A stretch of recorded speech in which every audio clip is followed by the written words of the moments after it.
In some sort of crude sense, which no vulgarity, no humor, no overstatement can quite extinguish, the physicists have known sin, and this is a knowledge which they cannot lose. On December 8, 1941, the day after Pearl Harbor, the United States entered World War II by declaring war on Japan. The Axis powers and the Allies raced to develop more and more powerful weapons. Science provided them with an alluring but terrifying goal. In 1938, Fritz Strassmann and Otto Hahn discovered nuclear fission, which involves a chain reaction of splitting atoms and an immense release of energy. Fission suggested the possibility of a new atomic weapon with extraordinary power. In June of 1942, the U.S. government initiated a program called the Manhattan Project to create an atomic bomb. A prominent scientist of the time, J. Robert Oppenheimer, was chosen to direct the project. Robert Oppenheimer exemplified the brilliant opportunities of scientific discovery as leader of the Manhattan Project. However, his later public dissents regarding nuclear policy expressed regret over his role in creating such destructive weapons. His internal conflict is representative of society's complex relationship with science. Oppenheimer received degrees from Harvard, Göttingen, and Cambridge, where he studied theoretical physics. He later became a professor at UC Berkeley and Caltech. His students considered Oppenheimer brilliant, yet impatient and arrogant. Though socially awkward in his younger years, his charisma developed as his career progressed. During his early years, Oppenheimer only vaguely followed politics. Exposure to the suffering of the Great Depression led Oppenheimer to adopt a leftist liberal political stance. A girlfriend, Jean Tatlock, later his wife, Kitty Harrison, and many of his friends urged Oppenheimer to become involved with the Communist Party. In October 1942, General Leslie Groves chose Oppenheimer to direct the Manhattan Project. While Oppenheimer had done significant research in his career, he felt the project was his opportunity for greatness. Physicist Isidore Rabi remarked that Oppenheimer's appointment was a real stroke of genius on the part of General Groves, who was not generally considered to be a genius. Oppenheimer's selection was controversial. Some scientists questioned Oppenheimer's organizational skills and discipline, and the FBI raised suspicions that he was connected to Soviet Russia due to his communist acquaintances. General Groves nonetheless insisted that Oppenheimer's intelligence, rationality, and charisma were indispensable and that he was a real genius. As director, Oppenheimer was diplomatic, respectful, and wholly committed to the project. For instance, he suggested that the project be situated in a remote location to keep the scientists isolated, but together, and to more easily keep the project secret. He and Groves agreed on desolate Los Alamos, New Mexico. Oppenheimer's charisma allowed him to recruit other top scientists. As said by Roy Glauber, a physicist on the project, Oppenheimer and Groves worked well together. They balanced each other out. While a brilliant physicist, Oppenheimer was also eloquent and clear in his explanations of scientific theory. His scientific attitude complemented Groves' strict military approach. Groves favored secrecy and security among scientists working on the bomb. Oppenheimer disagreed, believing that the free exchange of ideas was vital, because there must be no barriers for freedom of inquiry. There is no place for dogma in science. The scientist is free and must be free to ask any question, to doubt any assertion, to seek for any evidence, to correct any errors. Ben Peterson, a soldier at Los Alamos, admired Oppenheimer's philosophy as unique and important to the success of the project.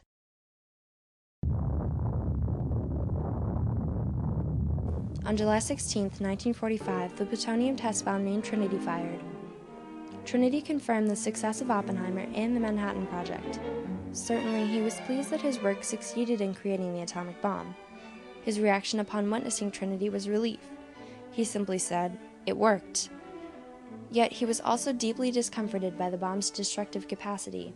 Trinity represents the end of the Manhattan Project, but it also marked the start of Oppenheimer's conflict over his role in the creation of the bomb.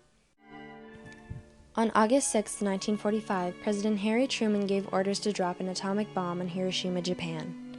3 days later, a second dropped on Nagasaki. About 105,000 people were killed immediately, and countless more from the later effects of radiation. The bombs shocked Japan into surrender, and World War II, the most destructive war in history, finally ended. Oppenheimer became an instant hero in the United States, earning the title of Father of the Atomic Bomb. Throughout the project, Oppenheimer exhibited a single-mindedness in creating a successful weapon. He and many of the scientists at Los Alamos had seen the project as necessary to win the race against Germany to develop the atomic bomb. According to Glauber, they were working hard out of fear of the Germans. With Germany already defeated, using the bomb against Japan seemed to them unjustified. After the war, Oppenheimer became more ambivalent about the project. He and the bomb significantly contributed to a new age in warfare, political methods, foreign affairs, and the balance of power. He did not regret serving his country. He said, "My role was to preside over an effort, to make, as soon as possible, something practical. But I would do it again." Yet he also stated that after Trinity, he knew he was partially responsible for creating a new age of enormous destructive capability. As with some modern scientific advances, the dangerous implications of this creation became real only after it had been used. He was horrified to see the devastation the bomb caused in Japan, and worried about the bomb's impact on civilization. He knew the world would not be the same. I remembered the line from the Hindu scripture, "Now I am become death, the destroyer of worlds." I suppose we all thought that one way or another. Oppenheimer's post-war career during the McCarthy era was filled with controversy. Oppenheimer's conflict over the morality of the atomic bomb led him to firmly oppose further nuclear weapons development in the United States. After the war in 1946, Congress established the General Advisory Committee of the Atomic Energy Commission to promote and control peacetime development of atomic science. Oppenheimer was chosen to chair the GAC, where he used his influence to oppose further advancement of nuclear weapons. In appeals to Congress, he discouraged the U.S. from participating in the intensifying arms race and temporarily slowed the creation of the hydrogen bomb. In a report by the GAC in October of 1949, Oppenheimer and fellow members stated, "We believe a super bomb should never be produced. Mankind would be far better off not to have a demonstration of the feasibility of such a weapon." He and his colleagues believe the hydrogen bomb to be a weapon of genocide, according to historian Martin Sherwin. Long after the war, Oppenheimer's detractors accused him of being a security threat due to his alleged affiliations with communism and the Soviet Union. During the Red Scare in 1954, President Eisenhower revoked his security clearance, and the AEC held a hearing to consider reinstatement. While Henry Smythe, the commissioner of the AEC, stated, "I prefer the positive statement that Dr. Oppenheimer's further employment will continue to strengthen the United States." Others, including Louis Strauss and Edward Teller, opposed Oppenheimer. Oppenheimer had previously mocked Strauss's views on transporting radioactive isotopes. Historian Alan Carr said, "I doubt Strauss thought Oppenheimer was a spy, but Oppenheimer had publicly and unnecessarily humiliated Strauss before Congress, and Strauss wanted to return the favor." The AEC voted against Oppenheimer's reinstatement despite having no evidence of any danger in his communist relations. Oppenheimer was thereafter excluded from the cutting edge of nuclear science and politics. Oppenheimer expressed moral conflict over his role in creating a terribly destructive weapon. Naturally, he was proud to serve his country and help end the war, but his efforts had grave consequences. The atomic bomb not only caused countless casualties, but led to the hydrogen bomb, nuclear warfare, and nuclear proliferation. Feeling responsible, Oppenheimer tried to control and limit nuclear development, but his efforts were ineffective. Oppenheimer's conflict illustrates society's conflict with science. The progressive nature of science often clashes with society's traditional values. In the 1940s, creating atomic weapons to end a destructive war seemed justified, but controversy ensued over their continued use. In addition to the continuing threat of nuclear proliferation, today stem cell research, cloning, and genetically modified crops create new challenges and risks.